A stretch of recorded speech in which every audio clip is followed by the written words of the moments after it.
as the Russian invasion of Ukraine grinds on, and it does seem like Russian troops are in something of a quagmire. Good news for the Ukrainians and perhaps for the West that is supplying them, but there are some people in Washington and around the world who are actually losing a lot of sleep over whether Vladimir Putin might decide to stop just using artillery shells on civilian areas and escalate with weapons that are more powerful and dangerous, like a nuclear weapon, in order to send a message and perhaps force some sort of surrender from the Ukrainians. Here to talk about that is Matt Schwartz. He's a senior correspondent for Insider. He has written about this. Matt, first of all, your reaction to the war so far? It's terrible. I mean, I'm very far away from it, but some of the images and personal accounts that I've seen and read are, some of the most horrifying things that I've witnessed at a distance in my life. And I'm also unclear why it seems like it was a totally unnecessary and unprovoked decision by Russia to go and do this. So the thing is very sad and hard to see how it's going to end well for anyone. Agree with you on all counts. But as far as the Ukraine's courage, the bravery, I suppose the surprise, I mean, they're putting up the kind of fight that even Vladimir Putin could not have expected. Are you surprised by that? I'm not a military expert. It's clear the Russians were surprised, and it's clear this wasn't something they were prepared for. It's clear that they had built up a force that was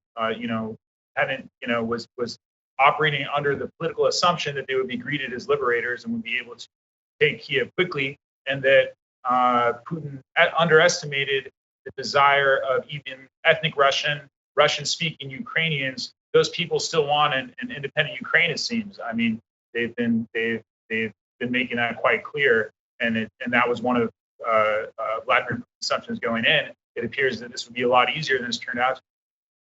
There is this assessment among Western intelligence agencies that the Russians have a slightly different view about the use of a tactical nuclear weapon than the West would have. I wonder if you can expand on that. Sure. So when people talk about nuclear war, they usually think of like something like, Hiroshima, Nagasaki. The U.S. is the only country that used nukes.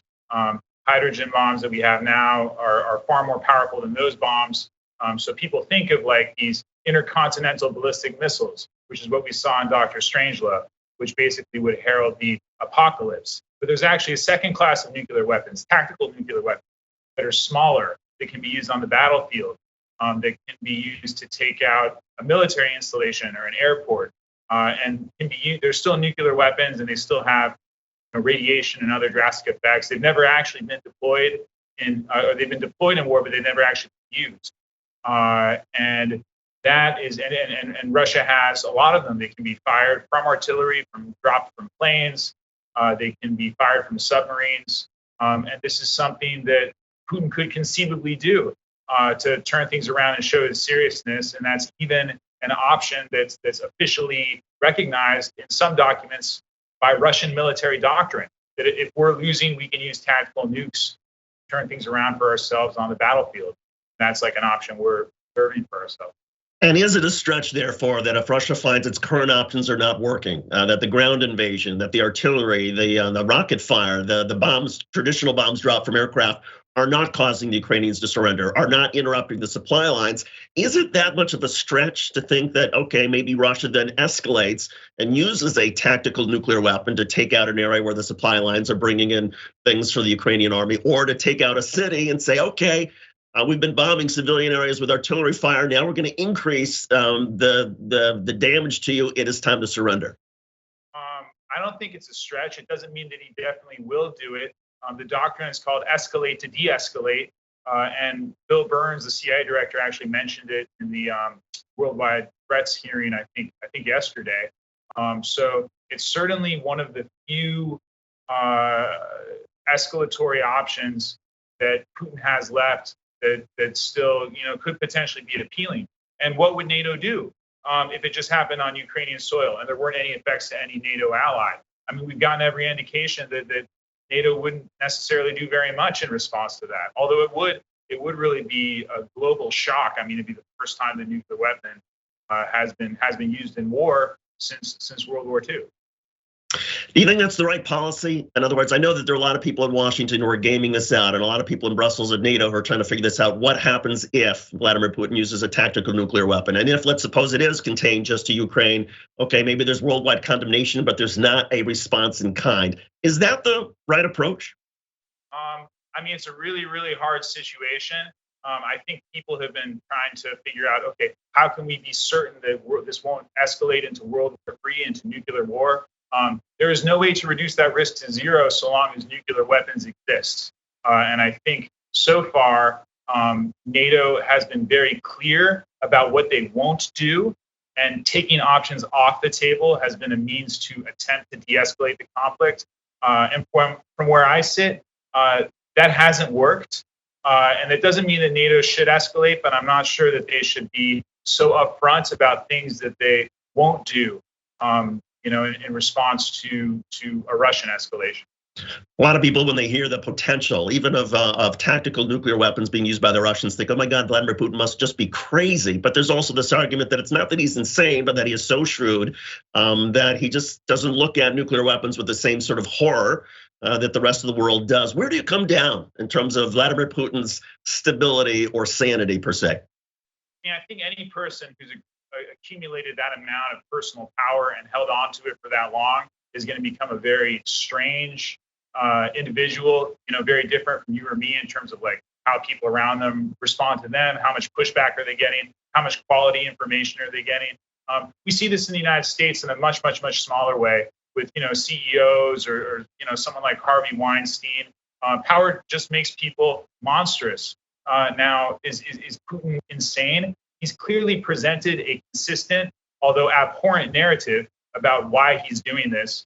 He's got his two imaginary people's republics, which he's recognized in the East, and he claims that he's conducting a limited military operation in order to defend them against potential Ukrainian aggression. So he's tried to be transparent and explain his justifications as ridiculous as they sound to me. So he's not just sort of making this up as he goes along. He's just rationally pursuing a very unpalatable and horrific set of goals through even more horrific means at times, as we saw today, with the bombing of the hospital in Mariupol. You mentioned the escalate to de-escalate sort of doctrine, military policy or doctrine the Russians have. Is that widely shared and agreed upon within the Russian military? It's controversial. There are some U.S. analysts who say that it is a figment of the U.S. imagination. However, the U.S. officially did mention this doctrine in their nuclear posture review in 2019, and we did hear the CIA director Bill Burns, who's the Biden guy, not a Trump guy, or was appointed by Biden, mention it yesterday. So it's something that U.S. analysts take seriously, although it's hard to know exactly how the Russian military and Putin really thinks about their tactical nukes. It's hard to imagine that any battlefield commander would be authorized to use a weapon like that for the first time ever without Vladimir Putin's. You see any sort of off-ramp for Vladimir Putin? I mean, everybody tries to talk about, okay, what's the way that Vladimir Putin for himself can somehow save face, can say, okay, I've achieved, or can say to his people, we've achieved some of our goals. We've done enough in Ukraine. It's time to withdraw. What does that look like? Yeah, people say that that there's a sort of this conventional wisdom that there's no off-ramp for him. I don't think it's very likely that you'll see a negotiated peace settlement, but I think the chances of that happening have risen from 0 to maybe like the low single digits % chance. And the reason I say that is if you track Russia's demands over time, they've actually gotten a lot smaller as at the negotiating table from the first to the second to the third round. And they're coming in, they're almost within arm's reach now of Zelensky and his party's position. Russia's asking for recognition of these breakaways, the Crimea, and they're asking for no NATO and no EU for Ukraine written into the Constitution. Now, the Constitution stuff and the EU thing, those are still blocks, but we're now in sort of the universe of stuff that Zelensky's talked about. The question is whether Russia's even negotiating in good faith, whether they would abide by a peace agreement, whether they're just going to these negotiations to buy time on the battlefield. And it's hard to know that, especially looking back at their conduct in Syria, whether this is just all a gambit or whether they're serious about peace. But I don't think it's impossible that you can see a negotiated end to this in the short term. But I also don't think it's very likely. And the misinformation, of course, is remarkable. If you look at Russian media and what they are sort of reporting or being told, at a certain point, one would imagine that the number of Russian casualties will start to sort of filter back and people become aware. As far as the nuclear threat, tactical nuclear weapons, I would imagine that the United States and NATO have all sorts of satellite eyes across the country. In other words, the West will know if, in fact, Vladimir Putin uses a tactical nuclear weapon, I assume, right? That's right, but it isn't hard. I don't want to speculate too much, but it's very easy to imagine a scenario where Russia says that it was Ukraine that used a tactical nuke, and that Russia just now has to respond with tactical nukes of its own.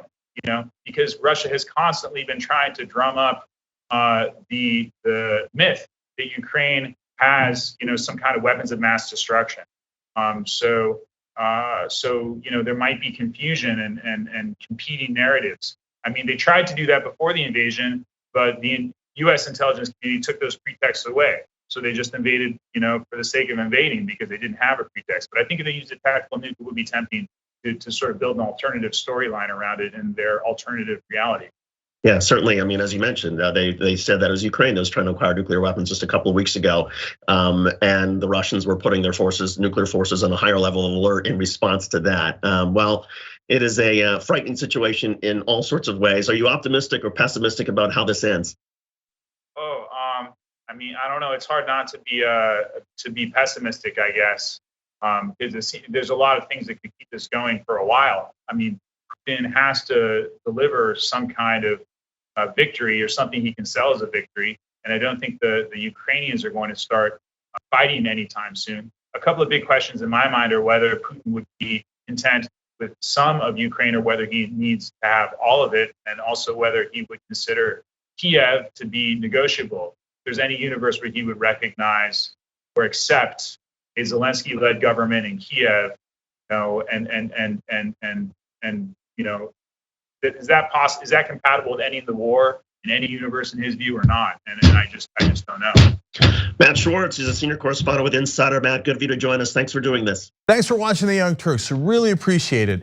Another way to show support is through YouTube memberships. You'll get to interact with us more. There's live chat emojis, badges. You've got emojis of me, Anna, John, JR. So those are super fun. But you also get playback of our exclusive member-only shows and specials right after they air. So all of that, all you gotta do is click that join button right underneath the video. Thank you.